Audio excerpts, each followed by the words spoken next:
الحمد لله وكفى سلام على عباده الذين اصطفى أما بعد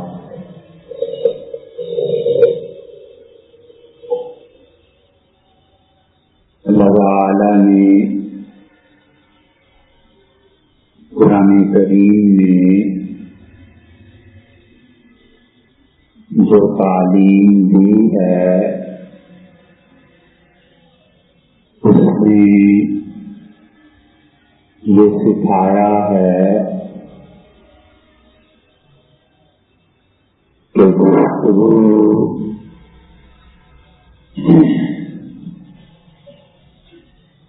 گفتگو اور مقام دونوں کا ربط ہونا چاہیے.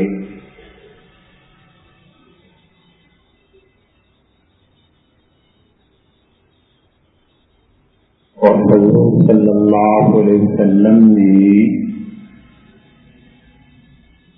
حدیث میں یہ بات بہت آسان لفظوں میں سمجھائی ہے کہ نزل الناس علی منازلہم، کہ لوگوں سے ایسی گفتگو کرو جو ان کے فہم کے مطابق ہو.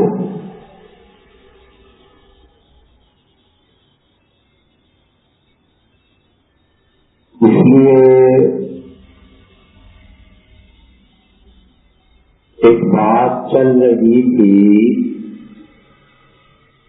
اور سلسلہ ہم نے شروع کیا تھا کہ کتاب و سنت میں اس کائنات کی تخلیق کے بارے میں کیا بات کہی گئی.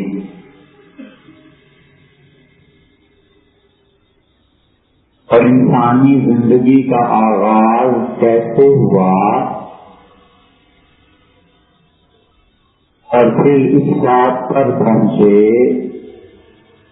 کہ سیدنا آدم علیہ السلام کو اللہ نے کن چیزوں کے ساتھ اس دنیا میں بھیجا تھا.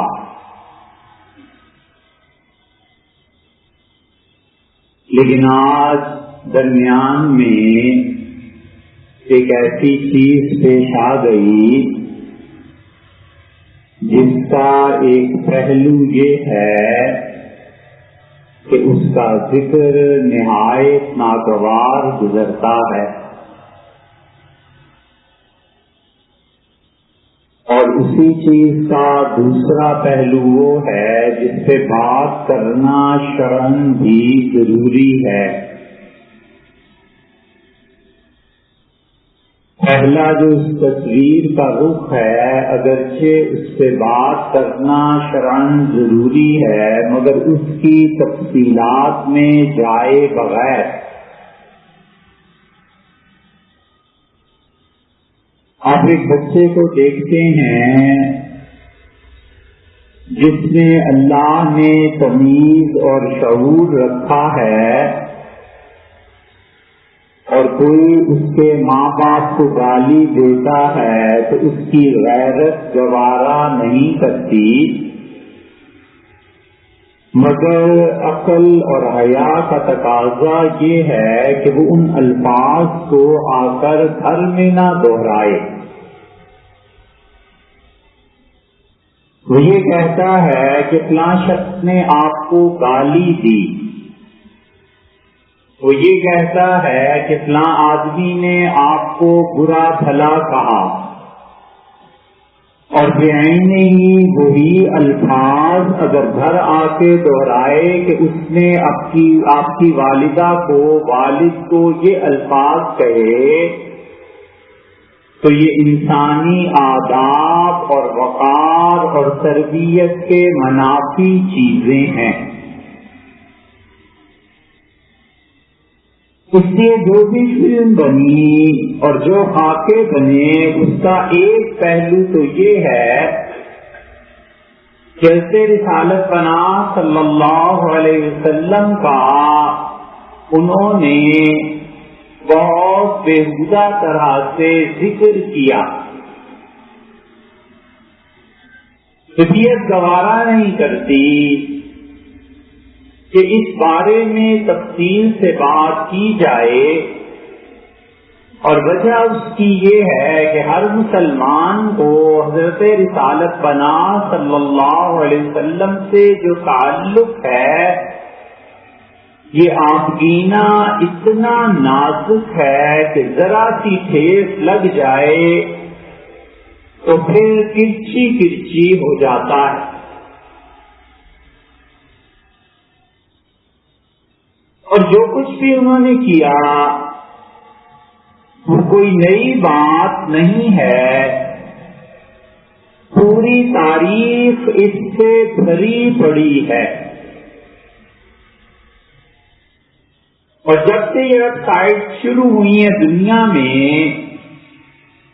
انبیاء علیہ الصلوۃ والسلام کی توہین کا یہ سلسلہ اس دن سے جاری ہے۔ ہمارے یہاں آپ کو ہزاروں کی تعداد میں لوگ ملیں گے، لاکھوں کی تعداد میں ملیں گے جو ویب سائٹ کا استعمال نہیں جانتے۔ آج کسی بچے سے کالج اور یونیورسٹی میں کہیں کہ ایس ایم ایس کرنا نہیں آتا تو وہ ہنسے گا، لیکن یقین مانیے کہ جب تک شدید بوجھ نہیں پڑا، ہم نہیں کر سکتے تھے ایس ایم ایس کہ یہ کیا ہوتا ہے، اور اب بھی ان چیزوں سے جیسے کہ حق بنتا ہے واقفیت کا ہمیں علم نہیں ہے۔ وجہ شاید اس کی یہ بھی ہے کہ جس چیز میں جانا نہیں ہے اور جس راستے پہ سفر کرنا نہیں ہے، اس کے نشانات پوچھنے کی ضرورت کیا پیش آئی۔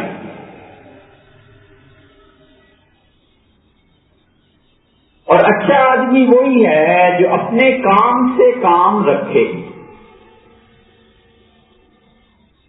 اور اللہ نے کہا قد خاب من دساہا، برباد ہوا وہ شخص جس نے اپنی فکر کو انتشار میں مبتلا کیا۔ اور کسی بھی شخص کی پرسنالٹی بالکل ڈیمیج کرنے کے لیے بس یہ کافی ہے کہ آپ اسے ذہنی انتشار میں مبتلا کر دیں۔ ذہنی انتشار اکانومی میں جا کر دیکھیں آج کل کیا ہو رہا ہے۔ اچھا ذرا مذہب کی دنیا میں دیکھیں یہاں کیا ہو رہا ہے۔ اچھا فلاں کی ویب سائٹ کھولو اس میں کیا آ رہا ہے۔ اچھا موویز کی دنیا میں دیکھیں کون کون سی موویز زیادہ چل رہی ہیں۔ اچھا اپنی یونیورسٹی میں کیا ہو رہا ہے، وہ بیٹھ کے گھنٹوں اس ذہنی عیاشی یا ذہنی انتشار میں مبتلا رہے گا، اور at the end of the day وہ سوچے اٹھ کے کہ 4 گھنٹے کام کیا کیا، 5 گھنٹے آخر ضائع کس چیز پہ کر دی۔ انبیاء علیہ الصلوۃ والسلام پر فلمیں اس وقت سے بن رہی ہیں جب سے یہ ویڈیو کے سلسلے شروع ہوئے، اور 1980 کے قریب 90 کے قریب ہمارا امریکہ جانا ہوا تو وہاں کی یہودی تنظیموں نے احتجاج کیا کہ سیدنا ابراہیم علیہ السلام پر فلم کیوں بنائی گئی، اور مسلمانوں نے بالکل اس کا بائیکاٹ کیا۔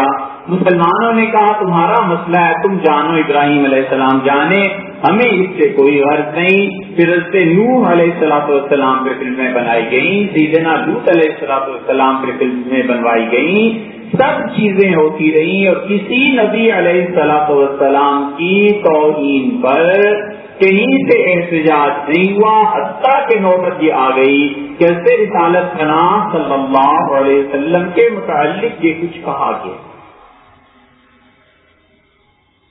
ہماری بے خبری کا یہ حال ہے کہ کائنات میں کچھ ہو جائے اگر ہمارے جذبات کو ٹھیس نہیں پہنچتی تو اس کے متعلق ہم کچھ تصور کرنے کو تیار نہیں ہیں، اور یقیناً حضور اقدس صلی اللہ علیہ وسلم کی شان مبارکہ میں کوئی شخص گستاخی کو برداشت نہیں کرتا۔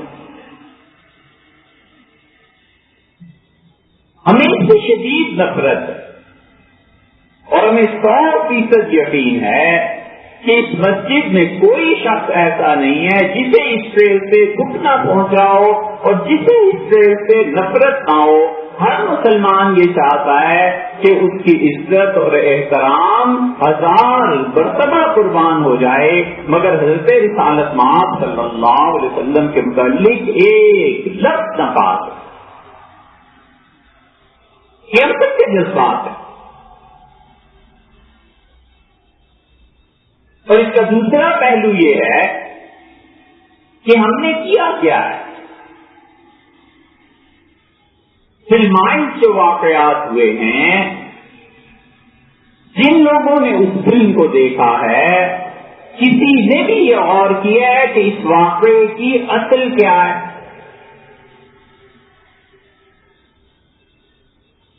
اللہ کی پناہ مانگتے ہیں اس دن اور اس لمحے سے کہ ہم کبھی بھی یہودیوں اور عیسائیوں کی اور ان خبیث افعال کی وکالت کریں،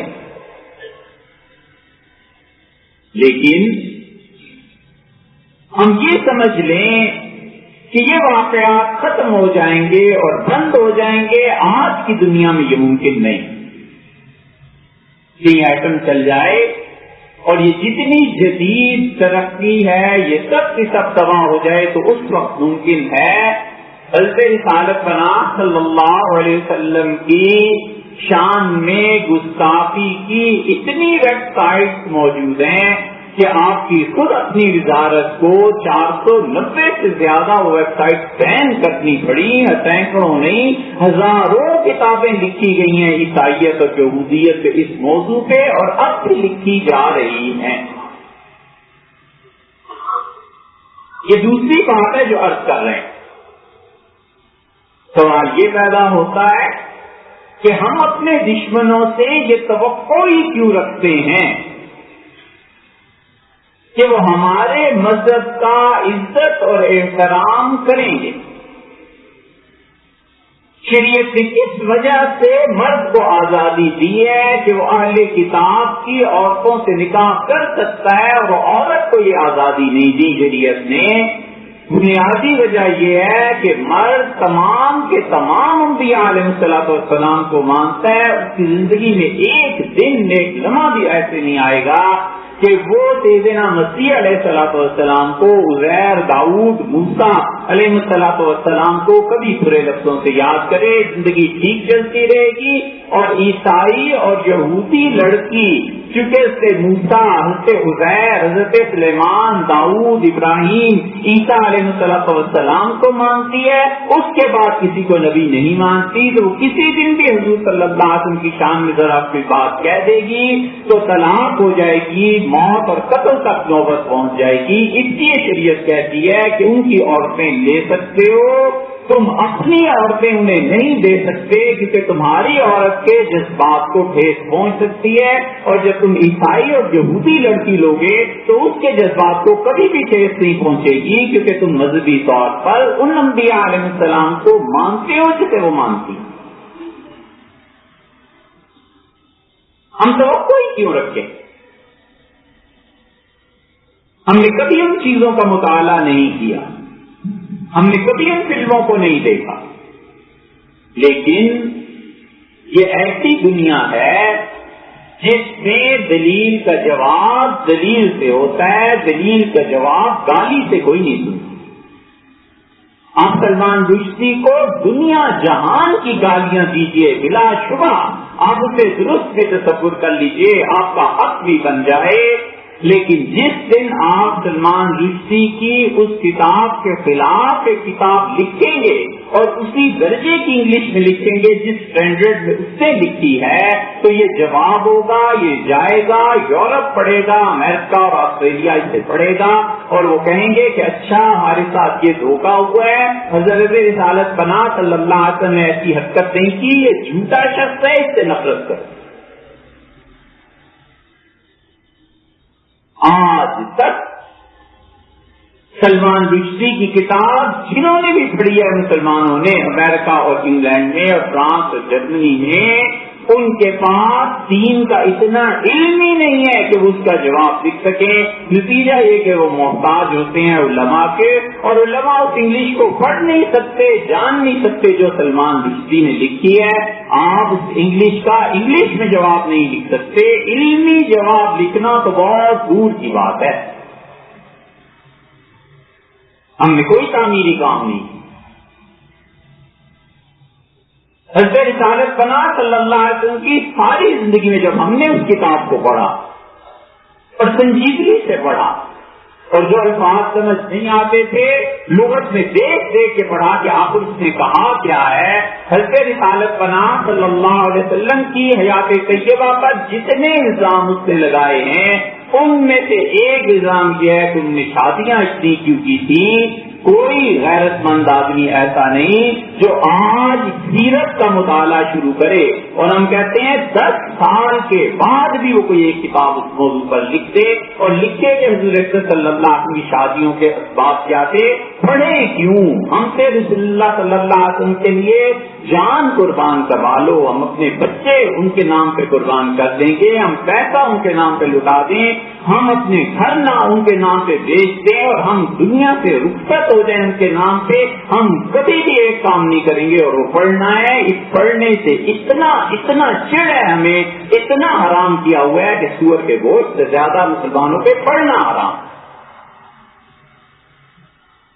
کوئی کتاب آپ نے اس کے مقابلے میں نہیں لی۔ آپ کبھی جائیں امریکہ اور آپ جائیں ان حلقوں میں جو حلقے لٹریری کہلاتے ہیں، پڑھنے لکھنے کے لوگ ہوتے ہیں، وہ کہتے ہیں صاحب یہ کتاب بالکل واقعی خراب ہے، لیکن آپ بتائیے اصل حقیقت کیا ہے؟ ہم آپ کو صرف ایک روایت سناتے ہیں، اس نے منجنیق، اس نے غرانیق کی روایت پر بحث کی ہے، اور اس نے کہا ہے کہ غرانیق کی روایت یہ مسلمانوں کی فلاں فلاں کتابوں میں آئی ہے۔ یہ غرانیق کی جو روایت ہے صحیح بخاری میں آئی ہے، اور اس نے اس غرانیق کی روایت کو تذکرہ کر کے یہ ثابت کیا ہے کہ قرآن کا کوئی اعتبار نہیں۔ ہم اس کی تفصیل بیان نہیں کرتے، کسی وقت میں وہ تفصیل انشاءاللہ آئے گی، یار زندہ صحبت باقی، اور سیرت پہ جب بات کریں گے تو آپ سے عرض کریں گے غرانیق کی روایت کیا ہے۔ صرف ایک لفظ کو یاد کر لو، غرانیق، اور جا کر بڑے بڑے علماء سے پوچھو کہ حضرت یہ غرانیق کا کیا قصہ ہے، نہ انہوں نے پڑھا ہے، نہ وہ آپ کو بتائیں گے، نہ آپ نے کبھی پڑھا ہے، تو وہ پورے ویسٹ کو جو اس نے تاثر دیا ہے، اس نے کہا غرانیق کی روایت ان کی دیکھ لو۔ اس روایت کو آپ مجھ سے کوئی پوچھے کہ غرانیق کی روایت، ہم کہتے ہیں بھائی بالکل صحیح بخاری میں آئی ہے۔ اگر اس روایت کو مان لیا جائے، قرآن کا اعتبار اٹھ جاتا ہے، اللہ کی وحی کا اعتبار اٹھ جاتا ہے۔ آپ کیوں نہیں جواب لکھتے کہ یہ غرانیق کی روایت کیا ہے؟ جواب عربی میں ہے، محدثین نے لکھا، ہم نے اپنے نظام تعلیم سے عربی نکال دی، نہ ہم پڑھیں نہ غرانیق کی روایت کو سنیں، وہ پڑھ لکھ کے حتیٰ کہ ہم ایسے بودے واقع ہوئے کہ پہلی مرتبہ 1760 میں جارج سیل پادری تھا، اس نے انگلش میں قرآن کریم کا ترجمہ کیا۔ ہمارے اور یورپ کے روابط 150 سال سے تھے، اور عیسائی کہتے تھے تم بتاؤ تو صحیح تمہاری مقدس کتاب میں لکھا کیا ہے، ہم 150 سال انگلش میں ترجمہ ہی نہیں کر سکے۔ جارج سیل نے پہلی مرتبہ ترجمہ کیا، اور اس سے جو جی میں آیا لکھا، یا اس کو جتنا علم تھا اس سے لکھا، ہم آج تک اس کا جواب نہیں دے پائے۔ 1760، 1860، 1960 اور یہ 250 سال ہو گئے ہیں۔ مجھے ایک کتاب لا کے دکھائیے جس میں جارج سیل کی ان چیزوں کی تردید کی گئی ہو جو اس نے قرآن کے حواشی میں لکھی۔ ہمیں قطعاً توقع نہیں کرنی چاہیے کہ ہمارے مخالفین کچھ نرمی سے کام لیں، وہ کچلیں گے، ہمارے جذبات سے کھیلیں گے، وہ حضرت صلی اللہ علیہ وسلم کی شان میں معاذ اللہ یہ سب کچھ کریں گے۔ نفرت ہے ان کے ان افعال کے، تذکرے تک سے طبیعت میں دکھ پیدا ہوتا ہے۔ ہم کیا کر رہے ہیں؟ آپ نے کبھی سوچا ہے؟ ہمیں ایک آدمی آپ دکھا دیجئے، 10 آدمی دکھا دیجئے اس پورے ملک میں جو سیرت طیبہ پر کمانڈ رکھتے ہوں اور جن کے متعلق ہمیں یقین ہو کہ سیرت مبارکہ میں کوئی سوال اٹھے گا تو ہم سے پوچھیں گے۔ جائیے آپ اور اس غرانیت کی روایت کو پوچھیے کسی سے جا کے کہ حضرت یہ کیا قصہ ہے، اور یہ سلمان رشدی نے اپنی کتاب میں لکھا ہے، ہمیں جواب دینا ہے۔ وہاں کے لٹریری حلقوں میں جائیے، گورے پوچھتے ہیں یہ غرانیت کا کیا قصہ ہے صاحب۔ کسی وجہ سے ایک کمپیوٹر کا بیچنا تھا، آسٹریا کے سفیر انہوں نے کس طرح سے خرید لیا۔ ہمیں اس صاحب نے جنہوں نے سودا کرایا تھا کہا کہ پیسے آپ جا کے خود وصول کریں گے۔ آسٹریا کے سفیر نے مجھ سے کہا صاحب یہ غرانیت کی روایت کیا ہے، آپ مجھے بتا سکتے ہیں؟ بیٹھ کے کوئی 1.5 گھنٹہ تک بات کی کہ یہ ہے۔ آخر پہ انہوں نے کہا دیکھیے کیسا دھوکہ ہوتا ہے، انہوں نے جھوٹ کہا ہے سب کچھ اور ہم کیسے گمراہی میں مبتلا ہوئے۔ میں تو قرآن پڑھ کے یقین کرتا تھا کہ اللہ کی کتاب ہے، یہ جھوٹ بول رہا۔ ایک امبیسیڈر کو قائل کر دینا، اس کا مطلب یہ ہے کہ وہ اپنے حلقہ اثر میں جا کر یہ بات کرے۔ اور اسی چیز کا تیسرا پہلو کہ جو احتجاج ہم کرنے چلے ہیں لوگوں کی املاک تباہ کرنے، آج پیر ودائی میں ٹول پلازا سارا جلا دیا، اس جلانے سے پہلے جو لوٹ مار کی ہے، یہ دوسروں کے مال لوٹنا بھائی جائز ہے۔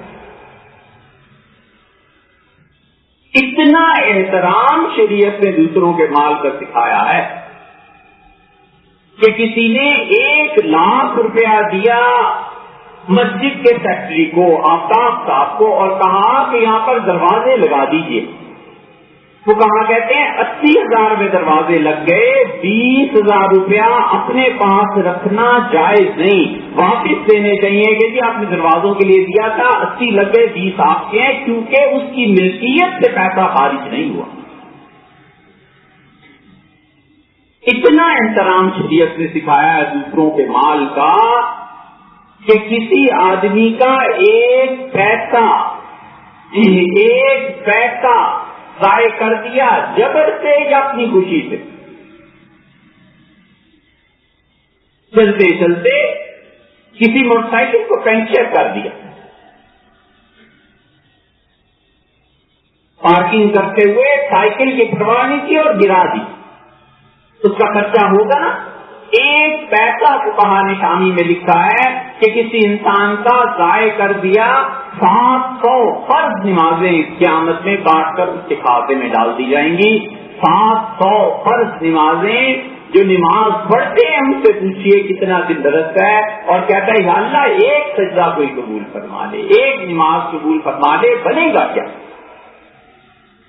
عبداللہ ابن مسعود رضی اللہ عنہ فرماتے تھے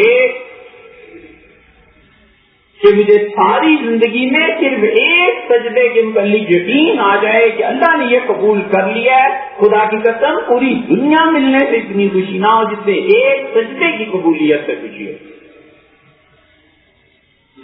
ٹول پلازا میں جتنی لوٹ مار ہوئی ہے یہ اسلام کی تربیت۔ پشاور میں سینما کو آگ لگا دی، یہ اسلام نے سکھایا ہے کہ دوسروں کی املاک کو یوں تباہ کرو۔ کبھی محنت ایسی نہیں کی کہ اس محنت کے نتیجے میں لوگ اتنے اچھے ایمان والے ہو جاتے کہ سینما خود بخود اجڑ جاتا، وہ نہیں کام کیا۔ البتہ سینمے کو آگ لگانے میں شیر، کیا یہ دین نے ہمیں سکھایا؟ ہم نے اپنی ان حرکتوں سے دین کی طرف دعوت کے ذرائع یا بند کر دیے یا پھر نے بڑا ہی مشکل بنا دیا ہے. آپ یہ ان لوگوں سے پوچھیں جو اپنے جان مال اور وقت کی قربانی دے کے غیر ممالک میں جاتے تھے, ویزے آسانی سے مل جاتے تھے, جا کے وہ اللہ کے بندے کوئی دین کا کام کر لیتے تھے. کتنے سالوں سے کتنے ممالک میں ان کو ویزے بڑی مشکل سے مل رہے تھے. کچھ تھوڑی بہت اب جا کر نرمی آئی ہے. وہ جو دین کا سارا کام رک گیا ہے وہ ہماری حرکتوں کی وجہ سے تو رکا ہے.